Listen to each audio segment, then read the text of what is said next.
Bismillahirrahmanirrahim. Assalamualaikum warahmatullahi wabarakatuh dan salam sejahtera diucapkan kepada semua para pelajar. Saya harap para pelajar berada dalam keadaan sihat walafiat dan kita dapat meneruskan lagi perbincangan kita yang seterusnya, iaitu berkaitan tentang topik yang ke-9 hari ini, iaitu tajuk dia At-Takhtid dan At-Tanzim dalam pengurusan Islam. Masih lagi bersama saya Dr. Musyaidah Ahmadun akan mengupas dan membincangkan berkaitan tentang tajuk kita pada hari ini.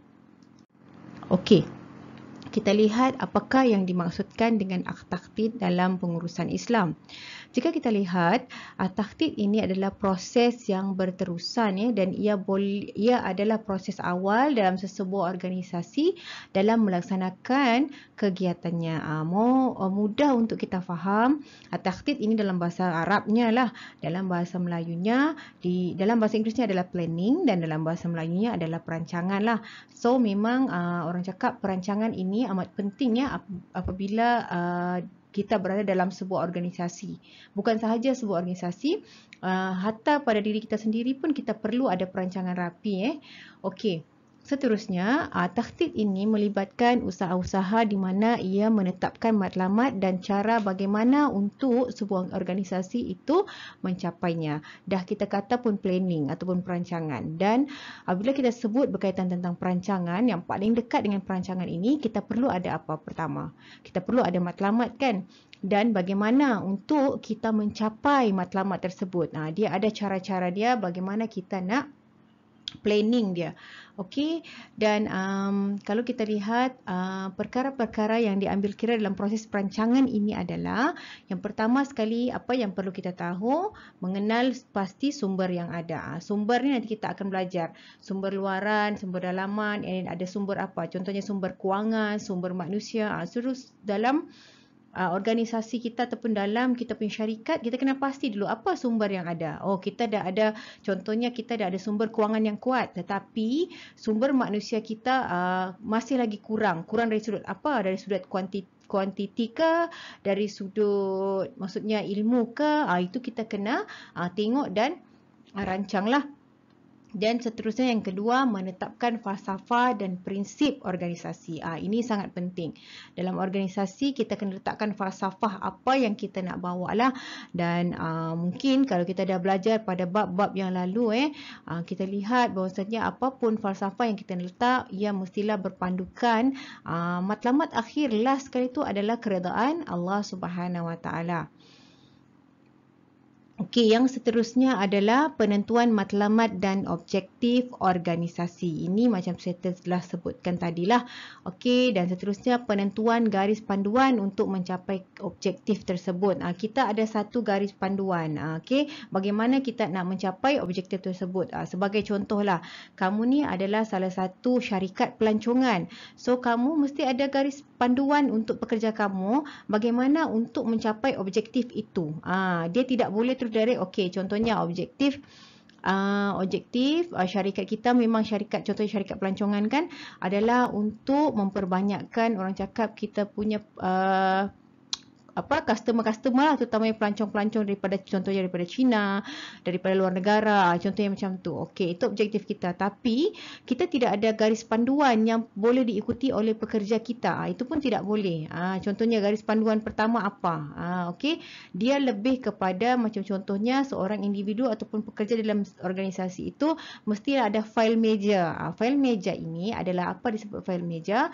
File meja ini dia ada satu tugasan khas untuk kerja dia. Contohnya lah, macam saya adalah daripada Jabatan Kewangan. So saya ada file meja bagaimana saya nak mengurus kewangan dalam sebuah syarikat tersebut. Contohnya lagi, mungkin kamu ataupun salah seorang individu di sini adalah daripada pemasaran, Jabatan Pemasaran kan. So dia ada satu file meja tersendiri bagaimana dia nak meningkatkan pemasaran dalam organisasi ataupun syarikat tersebut. Dia mesti ada garis panduan yang perlu diikuti lah.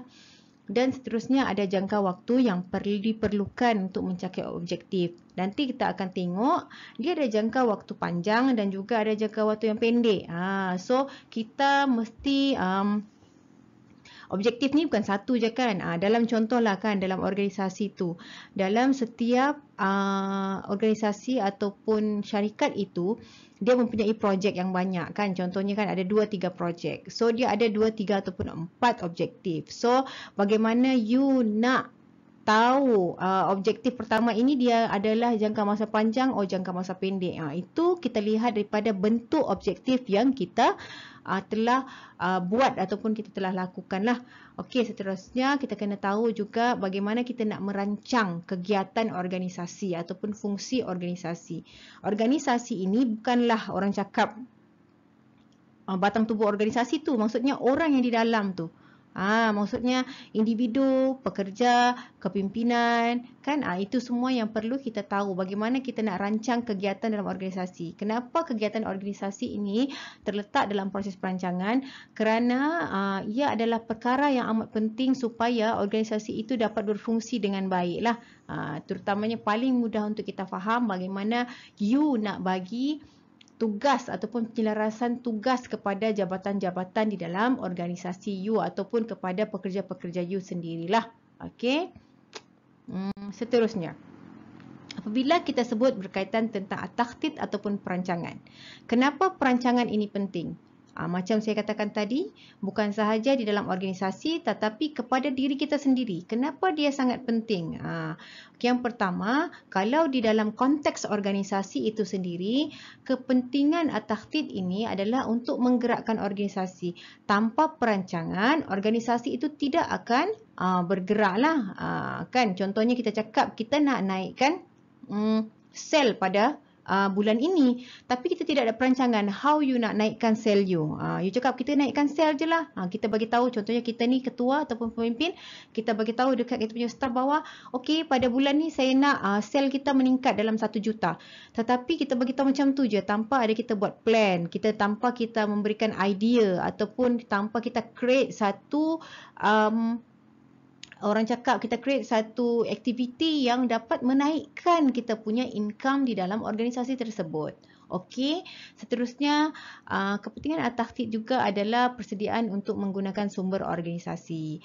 Apabila kita merancang dengan baik, kita tidak akan melakukan pembaziran sumber, terutamanya dari sudut pembaziran sumber tenaga manusia itu sendiri dan juga sumber keuangan. Dan takhtit ini juga adalah salah satu monitoring ataupun kita dapat mengawasi pelaksanaan kerja di dalam organisasi tersebut.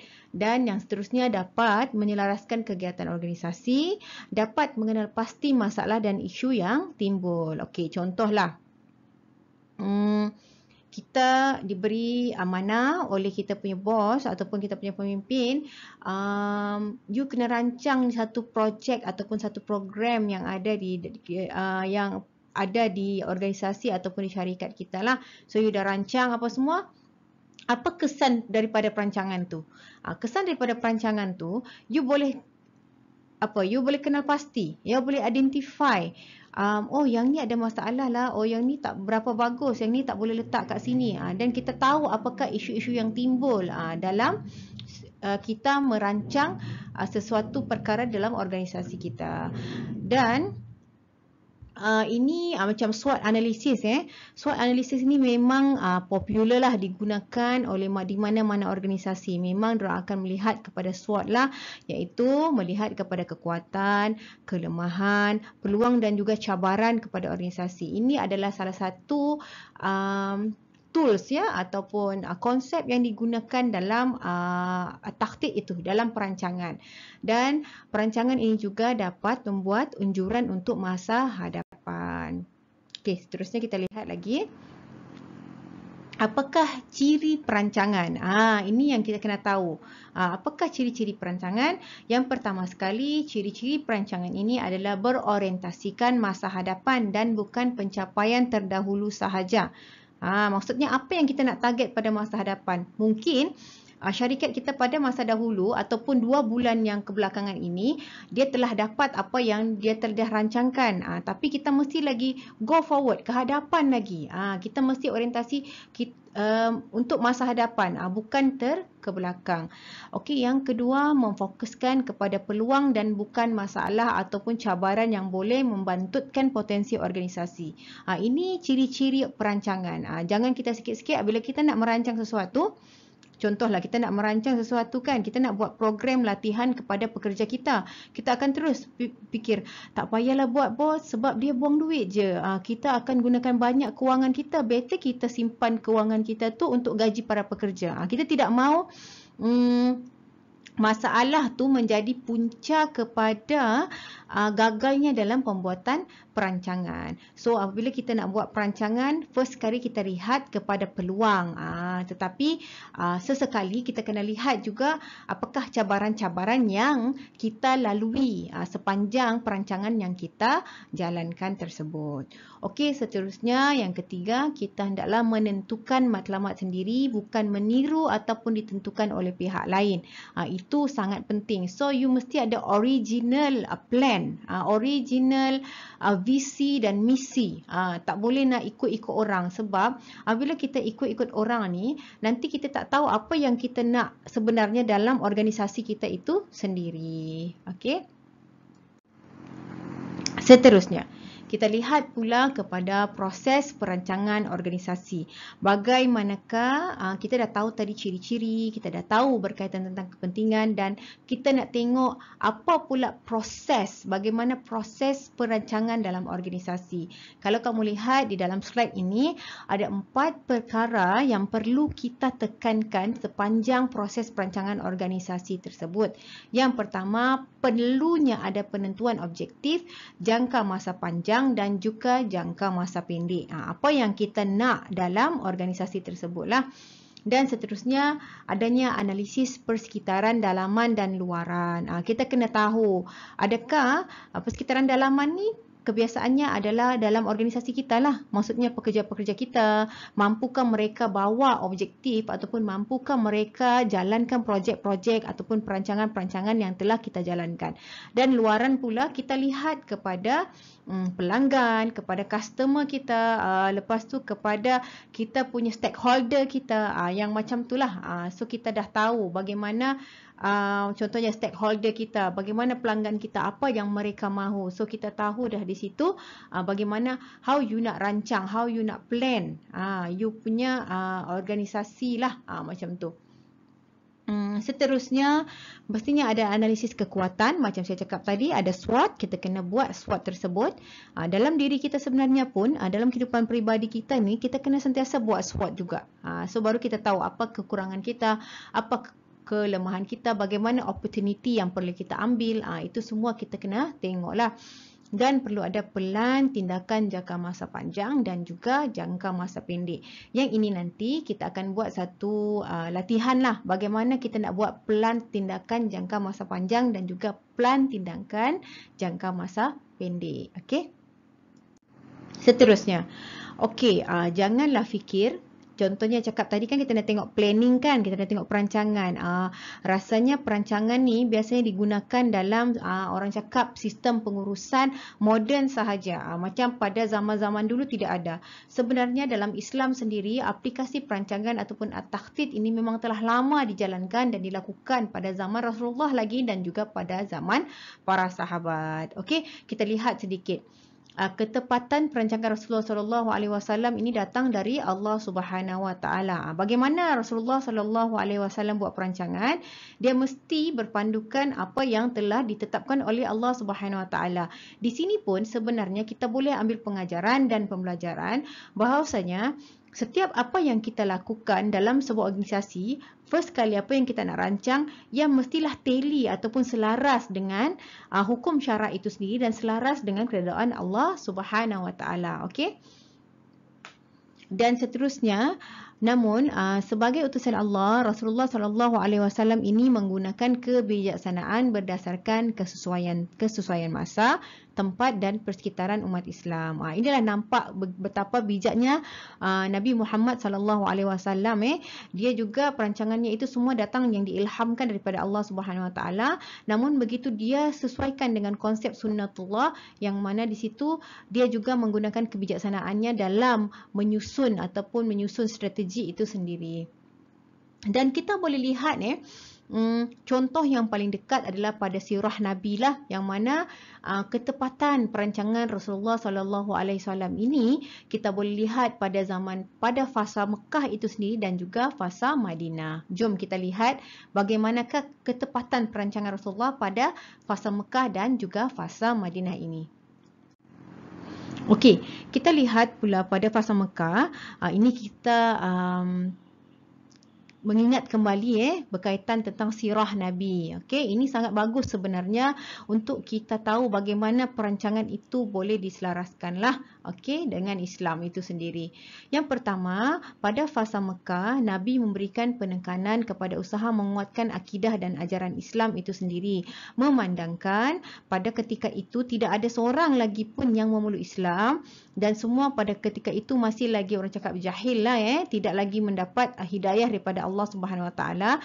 Jadi bagaimana cara Rasulullah untuk menarik kaum muhajirin lah, maksudnya kaum Mekah ini, adalah dengan menarik mereka dengan Islam, adalah dengan menguatkan akidah. Yang mana dengan strategi dakwah, bagaimana Nabi menjalankan dakwah ini dalam dua peringkat, iaitu secara sulit dan juga secara terang-terangan. Dan seterusnya Nabi juga mengadakan hijrah ke Habsyah yang melibatkan 80 orang lelaki dan 18 perempuannya, dan ada juga berkaitan tentang perjanjian Aqabah 1 dan 2 sebagai perintis kepada penghijrahan Nabi ke Madinah. Nanti kita boleh tengoklah lagi mendalam apakah itu perjanjian Aqabah dan bagaimanakah hijrahnya mereka ke Habsyah itu sendiri. Okey, dan fasa Madinah pula, apabila kaum muhajirin ini telah hijrah ke Madinah, Nabi Muhammad, salah satu perancangan awal Nabi Muhammad SAW adalah mendirikan masjid. Masjid apa tu? Masjid Nabawi yang kita selalu lihat kalau orang pergi haji kan ataupun umrah, dia akan pergi ke Madinah dulu kan, kena tengok Masjid Nabawi itu sendirilah. Dan antara strategi Nabi juga adalah mempersaudarakan kaum muhajirin dan ansar. Kaum Ansar ini adalah kaum Madinah itu sendiri yang memang ada di Madinah, dan kaum Muhajirin ini adalah kaum Mekah itu sendiri. Okey, dan seterusnya Nabi juga membuat piagam Madinah untuk menentukan tanggungjawab masyarakat yang terdiri daripada pelbagai latar belakang puak dan kabilah seperti Yahudi, iaitu menjamin keselamatan Madinah daripada ancaman luar. Ini antara strategi yang bagus, strategi yang memang kita nampak yang terbaik pada zaman Rasulullah SAW. Okey, kita lihat lagi. Okey, piagam Madinah ini wujud, dia memberikan implikasi jangka masa pendek dan juga jangka masa panjang. Nampak tak? Rasulullah ni Rasulullah SAW ini seorang yang sangat bijaksana. Okey, implikasi jangka masa pendeknya supaya setiap masyarakat Madinah ini memperakui Rasulullah SAW itu sebagai ketua negara pada ketika itu. Dan implikasi jangka masa panjangnya pula adalah sebagai perangkap terhadap puak Yahudi yang selalu membuat konspirasi jahat antara yang dilakukan orang-orang Yahudi ini, iaitu menghina umat Islam yang berkiblatkan Baitul Maqdis, membuat pakatan dan dengan kafir Mekah ini dan golongan munafik di Madinah. Itu perangai orang Yahudi lah, memang kita tahu sampai sekarang pun kalau kita lihat di Palestin bagaimana itulah Rasulullah, dia mempunyai perancangan yang telah disusun rapi lah.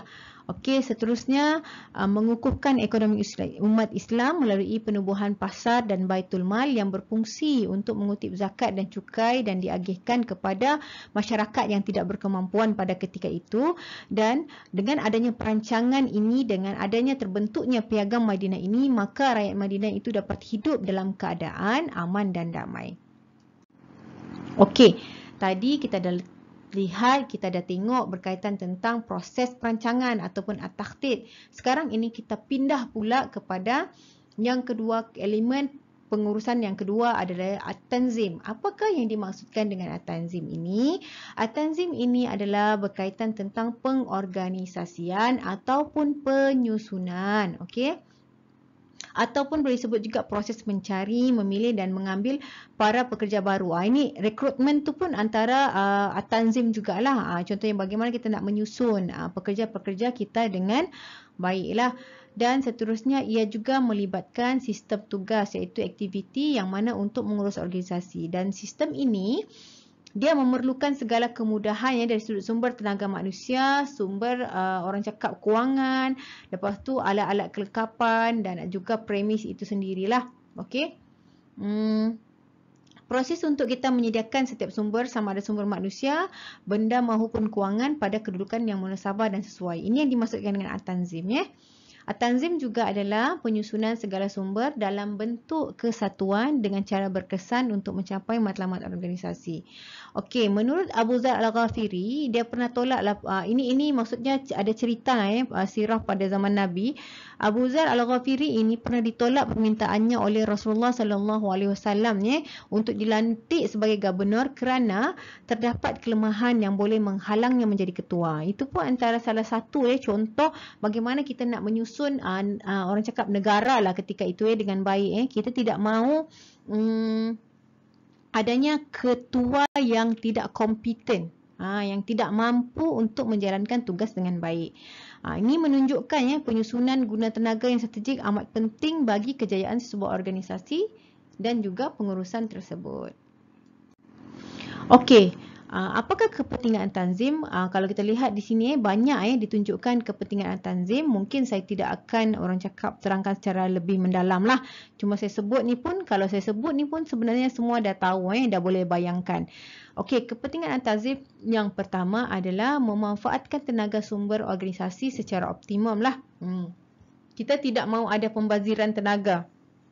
Tidak kisahlah pembaziran dari sudut dan sumber dana kewangan ataupun pembaziran dari sudut pekerja itu di dalam organisasi itu sendiri. Itulah kepentingan at-tanzim. Okey. Dan seterusnya, warga organisasi akan disusun dan diberikan tugas secara tepat dan sesuai dengan kepakaran, kecenderungan, kemampuan dan potensi. Itu yang kenapa tadi kalau kita nampak di situ kan ada juga makna at-tanzim itu adalah rekrut kan, kita mengambil ataupun menyusun kita punya sumber manusia.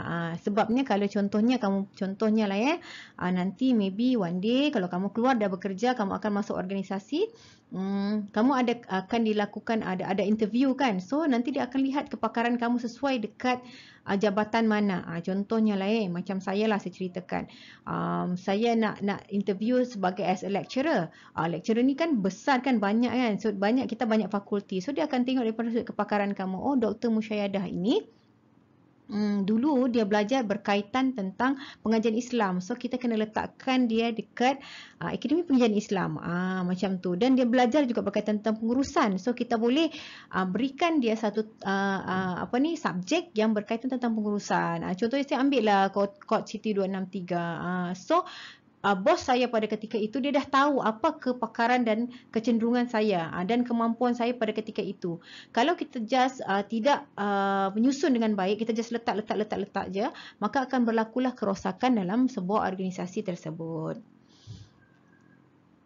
Okey, seterusnya membolehkan pihak pengurusan membuat garis panduan dan jadual kerjalah. Itu yang sangat penting. Menentukan tempoh pelaksanaan sesuatu projek, mengelakkan pembaziran tenaga, memudahkan penyelarasan, memudahkan penyampaian maklumat dan memudahkan pelaksanaan tanggungjawab itu sendiri. Ini adalah sedikit sahaja kepentingan dia. Sebenarnya banyak lagi kepentingan at-tanzim ni. Okey, bagaimana kita nak menyusun sesuatu perkara dalam organisasi? Pertama, kita kena menyeraikan kerja dan tugas. Ini bukan saja di organisasi. Kita sendiri pun kalau kita belajar, contohnya kita belajar, contohlah kita ambil 20 jam kredit pada SEM ini. So, kita kena susun apa kerja yang utama, apa tugas kita, berapa assignment kita. Kalau kita tidak buat jadual ataupun tidak susun, maka akan berlakulah orang cakap nanti ada yang tidak tahu, lupa nak hantar assignment bila, dia berkumpulan dengan siapa. Itulah sangat penting dalam proses at-tanzim. Macam saya sendiri pun dalam contohnya saya kerja ini pengalaman saya as a lecturer lah dalam sebuah organisasi, contohnya UiTM contohnya pada SEP ini saya ada mengajar 18 jam kredit. Kalau kamu nak tahu, tugas lecturer bukan sekadar mengajar, dia perlu menjalankan research juga, dia perlu pun menulis kajian. So saya susun satu persatu mengikut keutamaan daripada daripada yang sangat utama dan yang kurang utama. Kita kena susun begitu. So kita tahu bagaimana kekuatan kita di situlah, dan seterusnya membahagikan tugas mengikut kesesuaian, mewujudkan unit ataupun jabatan lah. Ini memang sangat penting lah dan mewujudkan penyelarasan bagi syarikat yang besar ataupun pengurusan yang kompleks. Mekanisme penyelarasan diwujudkan seperti hierarki pengurusan, ada jangkauan kawalan, ada jawatan kuasa tersendiri dan komunikasi antara jabatan, struktur dan juga organisasi. Begitulah cara proses at-tanzim. Ini pun nanti kita akan buat latihan di dalam kelas bagaimana kita nak merancang ataupun menyusun pekerja kita dalam sebuah organisasi tersebut. Okey. Ini adalah prinsip asas pengorganisasian. Yang pertama mesti ada pengkhususan kerja. Maksudnya ada bidang tugas tersendiri. Okey, macam saya contohnya saya lebih kepakaran saya kepada finance. So saya akan diletakkan di bahagian kewangan. Dan kedua perlu ada proses skala dan kefungsian. Maksudnya ada authority lah, aliran dari ketua. Maksudnya ni dia perlu ada fungsi masing-masing daripada ketua itu sendiri sampailah kepada pekerja itu sendiri. Siapa yang lebih berautoriti di situ. Dan seterusnya ada jangkauan pengurusan. Di sini kita kena tahu bilangan staf kita, kemampuan staf kita dan bagaimana kita nak kawal selia staf kita itulah.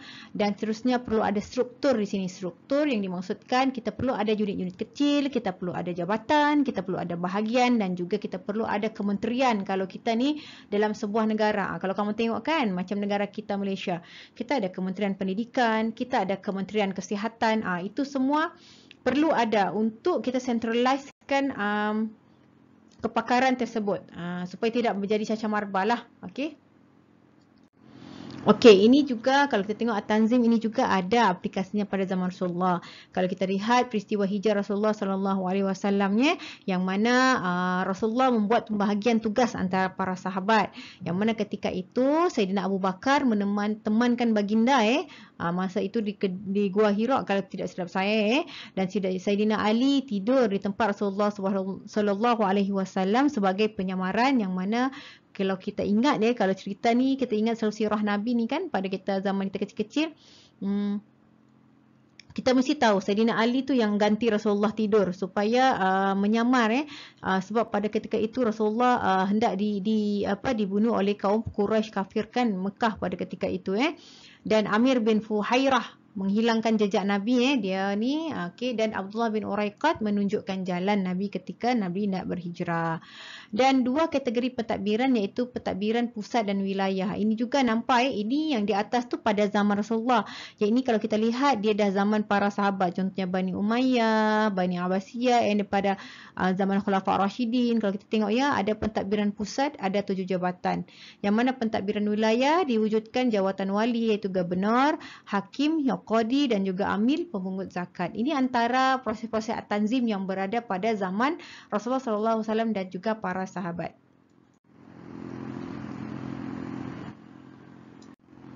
Okey, seterusnya kita lihat pula kepada aplikasi semasa. Aplikasi semasa ini kalau kita lihat pengorganisasian hari ini melibatkan bidang pelantikan, latihan, kenaikan pangkat dan persaraan lah.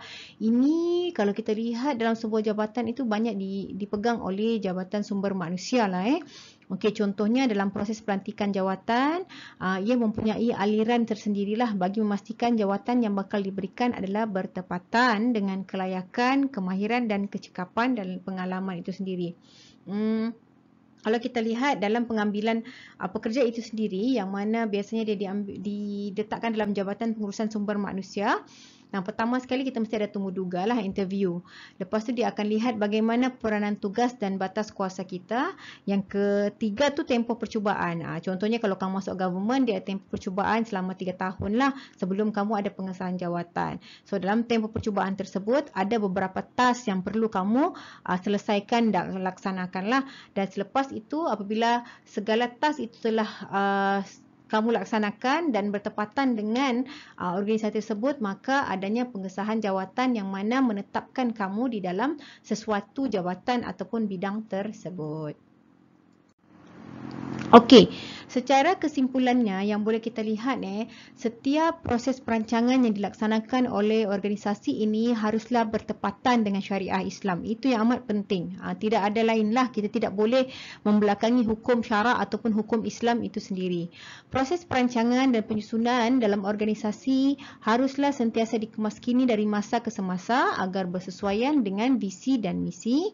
Para pekerja dalam organisasi juga haruslah dilibatkan dalam perancangan dan penyusunan sistem kerja. Bukanlah orang cakap hanya orang atasan sahaja yang membuat perancangan dan penyusunan tanpa diketahui oleh orang bawahan. Kalau kita tahu sebenarnya pekerja kita ni sebenarnya lagi lebih banyak idea sebenarnya daripada kita lah. Okey. Dan seterusnya yang terakhir sekali, pihak organisasi perlu menyediakan infrastruktur yang lengkap agar perancangan dan penyusunan yang dirancang dapat berjalan dengan lebih efisien. Itu yang sangat penting lah. Kita nak merancang tetapi kita punya sumber pun tak lengkap. Agak susah lah benda tu kan. So kita kena sediakan dari sudut sumber manusia dia dan juga infrastruktur tu kenalah lengkap. Kalau tidak nanti dia akan menjadi pincang lah di situ dalam kita membuat perancangan dan juga penyusunan. Okey, rasanya telah habis. Sampai di situ sahaja dulu perbincangan kita berkaitan tentang konsep at-takhtid dan at-tanzim. Jika ada apa-apa persoalan ataupun masih lagi kamu kurang faham berkaitan tentang topik ini, bolehlah terus bertanya dengan saya ataupun bolehlah message ataupun kita boleh berbincang nanti di kelas. Okey, itu sahaja. Assalamualaikum warahmatullahi wabarakatuh dan salam sejahtera.